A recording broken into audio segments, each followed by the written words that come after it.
وهو بالأفق الأعلى ثم دنا فتدلى فكان قاب قوسين أو أدنى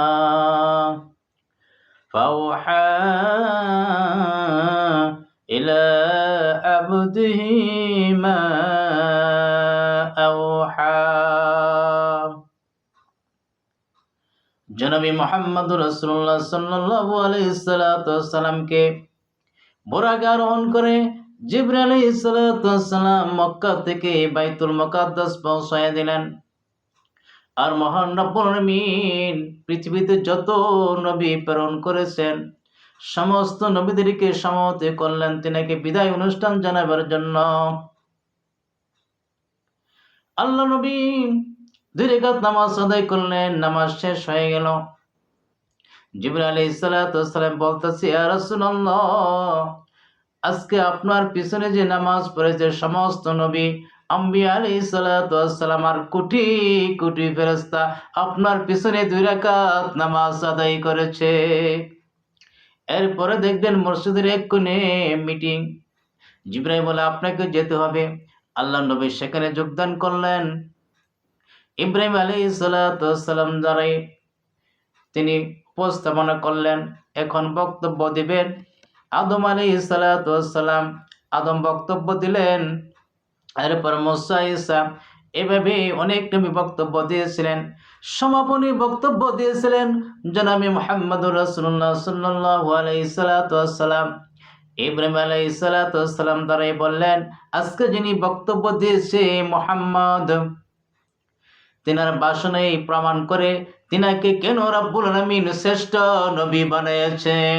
তিনার ভাষার মাধুর্যতা, এত সৌন্দর্য অলঙ্কারপূর্ণ ভাষণ দিয়েছিলেন, সেই ভাষণেই প্রমাণ করে দিয়েছে তিনি শ্রেষ্ঠ নবী। এরপর ওখান থেকে নিয়ে যাবে আল্লাহ পাক আরশ মহল্লায়। আল্লাহ রাব্বুল আলামিন তিনার বন্ধুকে 5টি বাহন দিয়ে আরশ মহল্লা নিয়ে গিয়েছেন। 5টি বাহন হলো, 1 নম্বর হলো বুরাক, 2 নম্বর হলো জিনা লিপ্পের মতো সিঁড়ি, 3 নম্বর হলো ফেরেশতার ডানা, 4 নম্বর হলো জিব্রাইলের ডানা, 5 নম্বর হলো রফরফ। রফরফ সবুজ কালারিং গদি বিশিষ্ট পালকিকে রফরফ বলা হয়। এখনো বিদায় অনুষ্ঠান শেষ হয়ে গেছে। রব্বুল আলামিন সেই জিনা নামক সিঁড়ি পাঠাইয়া দিলেন। বুরাক সহ আল্লাহ নবী লিফট টিপে উঠলেন, সেই জিনা নামক সিঁড়ির মধ্যে আরোহণ করলেন। এক টানে প্রথম আকাশে নিয়ে গিয়েছে। জিবরাইল দরজা আওয়াজ দিলেন। প্রথম আকাশে দায়িত্বশীল ফেরেশতা ইসমাইল, তিনি বলতেছে, কে? আমি জিবরাইল। গেট খুলুন। আপনার সাথে কি? মুহাম্মদুর রাসূলুল্লাহ সাল্লাল্লাহু আলাইহি সাল্লাম। গেট খুলে দিলেও দেখলেন আদম আলাইহিস সালাম। এরপর হাজার হাজারো ফেরেশতা সেখানে। জিবরাইল আলাইহিস সালাম পরিচয় করে দিলেন, ইনি হলেন বাবা আদম। আদম আলাইহিস সালাম একবার ডান দিকে তাকায়, চেহারাটা হাস্যোজ্জ্বল হয়ে যায়। বাম দিকে তাকায়, চেহারাটা মলিন হয়ে যায়। জিজ্ঞাসা করে, বাবা আদম, কেন আপনার চেহারা একবার হাসি হয়ে যায় আর একবার মলিন হয়ে যায়? আমি যখন ডান দিকে তাকাই জান্নাতি সন্তানগুলো দেখতে পাই, আবার যখন বাম দিকে তাকাই জাহান্নামী সন্তানগুলো দেখতে পাই। এই জন্য চেহারা একবার হাসি উজ্জ্বল হয়ে যায়, একবার মলিন হয়ে যায়। আদম বললেন, মুহাম্মদ, দুনিয়াতে যায় আপনার উম্মতদেরকে বলবেন যারা বেশি বেশি আমল করে ডানপন্থী ওয়ালা হয়ে যায়। 2 নম্বর আকাশে চলে গেলেন। ঈসার সাথে শেখা হয়ে গেল। ঈসা আলাইহিস সালাম দুনিয়াতে আসবেন সে মুহাম্মদের উম্মত হিসাবে। যখন ইমাম মেহেদী সেই বাইতুল মুকাদ্দাসে নামাজের জন্য দাঁড়াবেন আসরের সময়, এমন সময় দেখবেন ছাদে যেন কে আসছে। তখন ইমাম মেহেদী লোকজনের সাথে উঠবেন যেন ঈসা আলাইহিস সালাম আগমন করেছে। 3 নম্বর আকাশে ইউসুফ আলাইহিস সালামের সাথে দেখা। আল্লাহ নবী ইউসুফকে দেখলেন যেন একটি পূর্ণিমার চাঁদ বসে আছে। ইউসুফের সাথে এই জন্য আল্লাহ পাক দেখা করেছেন, আল্লাহ রাব্বুল আলামিন যাদেরকে জান্নাতে দিবেন ওই ইউসুফের এত সুন্দর চেহারা মানে আল্লাহ পাক জান্নাতে দিবেন। সুবহানাল্লাহ।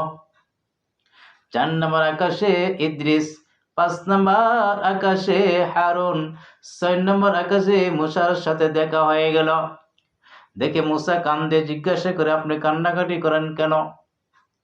কইল, আমি এই জন্যই কান্দতেছি, আমি আল্লাহকে বলেছিলাম আল্লাহ আমার উম্মত যেন বেশি হয়।